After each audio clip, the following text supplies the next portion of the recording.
Bounty Hunters issue 14 by Ethan Sachs recently brought some of Dengar's Legends history back into Star Wars canon. Multiple elements, actually, which I found myself pleasantly surprised by. So what's going on with the old beat-up Corellian bounty hunter? First up is Dengars History as a swoop racer. I was surprised to find that this hasn't been mentioned in canon up until now, at least as far as I could find or remember. In Legends, Dengar was a professional racer on the Corellian circuit. His rival was another young racer named Han Solo. In a race together, Solo brought his swoop down on top of Dengar, which burnt the man's face and sent him into a near-fatal crash. The process that saved him resulted in the loss of his ability to feel compassion, mercy, or pity, which led to him becoming a bounty hunter. I'm doubtful any of that is still true outside of the fact that he was a racer. Originally, the accent was the reason he began wearing his signature head wraps, but the Clone Wars showed that he was a bounty hunter long before the accident ever happened in Legends, and that his head wraps were actually an elaborately decorated turban, an idea coming from George Lucas himself. So for now, I'm assuming that any reference to Dengar's racing days is just that and nothing more. Second, and more importantly, is his girlfriend, Manaroo. She first appeared in the Legends Tales of the Bounty Hunter story, Payback, The Tale of Dengar. She was scheduled to undergo an Imperial procedure that would have removed any hint of kindness from her personality. It was a similar kind of procedure that Dengar had undergone, and he didn't want the same thing to happen to her, so he rescued her. She fled to Cloud City, where she bumped into Dengar again as he attempted to capture Han Solo. Of course he failed, and so he and Manaroo left together and headed to Tatooine, where they hoped to steal Solo from Boba Fett. But Jabba took a liking to Manaroo and kidnapped her. She was freed after the Hutt's death during the battle at the Sarlacc, and so she traveled with Dengar to see what they could salvage at the Great Pit of Carkoon. They discovered Fett, who had escaped the creature but was near death.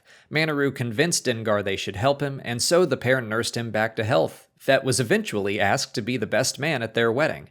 This one is a little more interesting and exciting to me. First, I just have this vivid recollection of learning about Dengar getting married and having Boba Fett as his best man. I just remember reading that story as a kid and finding it interesting. But we never got to see Manaroo, so this is the first time she's ever been officially pictured, I think.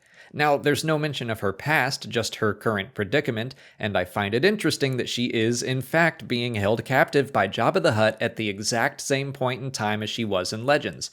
This time, she's being used as leverage to convince Dengar to bring in Boba Fett, so it's a little different, but still. It's weird the things we get excited about as Star Wars fans. I genuinely gasped when I saw Manaroo, and it immediately brought me back to, middle school when I first learned about her. The last thing I want to talk about from the comic isn't from Legends, but might be foreshadowing for Dengar's future. An old friend of his that he actually knew from his racing days mentions that he might have a failing heart. I honestly don't know if she means metaphorically or literally, but it does remind me of a popular theory from The Rise of Skywalker. I wouldn't consider it to be fully confirmed, but I do think it's likely true that Dengar underwent a number of cybernetic surgeries in order to remain competitive in the bounty hunting business, becoming the man known as Hrothgar Deng as seen in Kijimi. The surgeries left him nearly unrecognizable. Actually, I guess this does have a Legends connection because Dengar's last name may have been Roth back then. Anyway, I wonder if his faulty heart mentioned in the comic could be the start of him needing to augment himself to keep working. And honestly, that makes me kinda sad. He gets to settle down and retire and actually find happiness with Manaroo in Legends.